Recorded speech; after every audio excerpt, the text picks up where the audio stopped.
एक गांव में किसान नाम का एक गरीब मजदूर अपनी पत्नी के साथ रहता था। वह गरीबी के कारण दूसरों के यहाँ मजदूरी कर अपना गुजारा करता था। कभी कभी काम न मिलने के कारण भूखे पेट ही सोना पड़ता था। अजी, आज फिर आप काम पर नहीं गए? अरे भाग्यवान, आज किसी ने मुझे काम के लिए कहा ही नहीं। हमारे घर का चूल्हा कैसे जलेगा? आज हम क्या खाएंगे? अब तुम ही बताओ, मैं क्या करूं? ए भगवान, आखिर कब तक हमें ऐसे ही भूखा सोना पड़ेगा? अरे भाग्यवान, तुम ऐसा क्यों कहती हो? मैं अभी गांव में जाकर काम ढूंढता हूँ। अरे भाई किशन, तुम कहाँ जा रहे हो? अरे भाई श्याम, मैं तो काम की तलाश में जा रहा हूँ। तुम्हें तो पता ही है, मैं अपनी गरीबी के कारण अपनी पत्नी को 2 वक्त का खाना भी नहीं खिला सकता। मैं गरीब जो ठहरा। अरे किशन, तू परेशान मत हो। तू ऐसा कर, सेठ धनराज के यहाँ चला जा, वहाँ तेरी रोजी रोटी का जुगाड़ हो जाएगा। ठीक है श्याम, अच्छा मैं चलता हूँ। अरे किशन, क्या तुम मेरा एक काम कर सकते हो? सेठ जी, मैं आपका काम जरूर करूँगा। आप बताइए मुझे क्या करना है। अच्छा ठीक है किशन, तुम्हें यह पोटली पास के गांव में सेठ कमलनाथ के घर पहुंचानी है। लेकिन ध्यान रहे, इसमें बहुत ही कीमती सामान है, इसे बहुत ही ध्यान से ले जाना।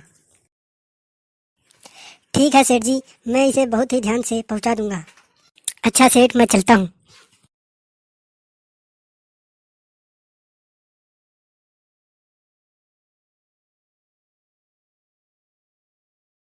अरे मैं तो चलते चलते थक गया हूँ। ऐसा करता हूँ, मैं इस पेड़ के नीचे थोड़ी देर आराम कर लेता हूँ।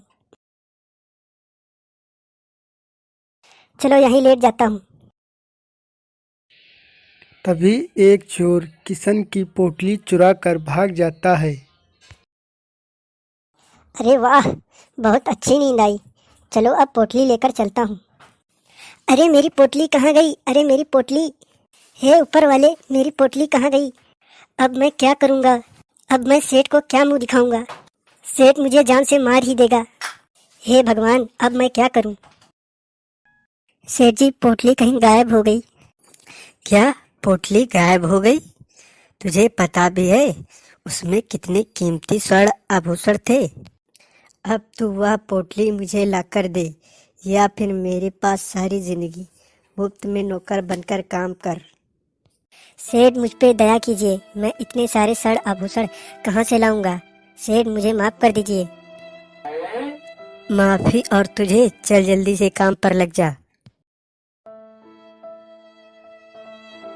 किशन फिर सारा दिन काम करता, सेठ उसे एक भी पैसा नहीं देता सिवाय एक वक्त खाने के।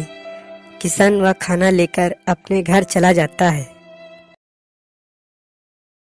हे भगवान, क्या सारी दुनिया का दुख हमारे ही नसीब में लिखा है? भगवान हमारी मदद करो, या फिर हमें मृत्यु दे दो। अरे किशन, जंगल से लकड़ियां काट कर ले आ। घर में खाना बनाने के लिए एक भी लकड़ी नहीं है। ठीक है मालिक, मैं लकड़ियाँ काटने जाता हूँ। जरा जल्दी लकड़ियां काट कर आना, घर में भी बहुत काम है। चलो आज यहीं लकड़ियाँ काट लेते हैं।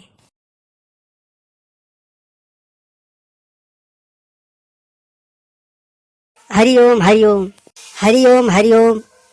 बेटा, क्या तुम मुझे पानी पिला सकते हो? क्यों नहीं बाबा जी, मैं आपको पानी जरूर पिलाऊंगा।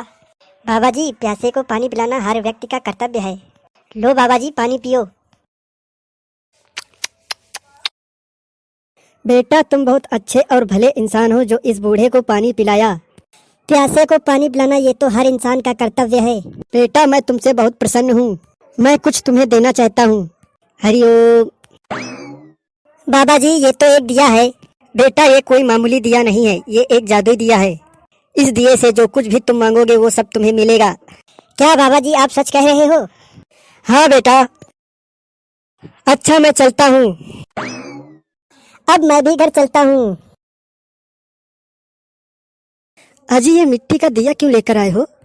अरे भाग्यवान, ये कोई मिट्टी का दिया नहीं, एक जादुई दिया है। जादुई दिया? क्या आप सच कह रहे हो? ये एक जादुई दिया है? चलो इस जादुई दिया से कुछ मांग कर देखते हैं। अजी मुझे जोरों की भूख लगी है, मेरे लिए खाना मंगाओ।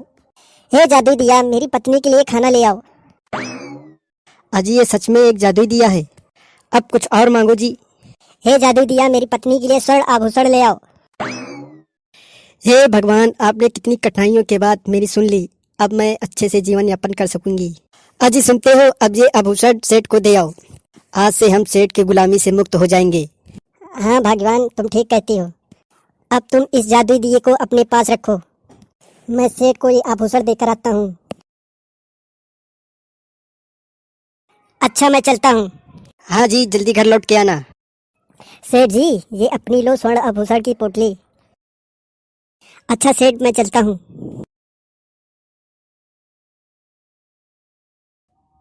धीरे धीरे किशन भी एक अमीर आदमी बन जाता है और हंसी खुशी अपना जीवन यापन करने लगता है।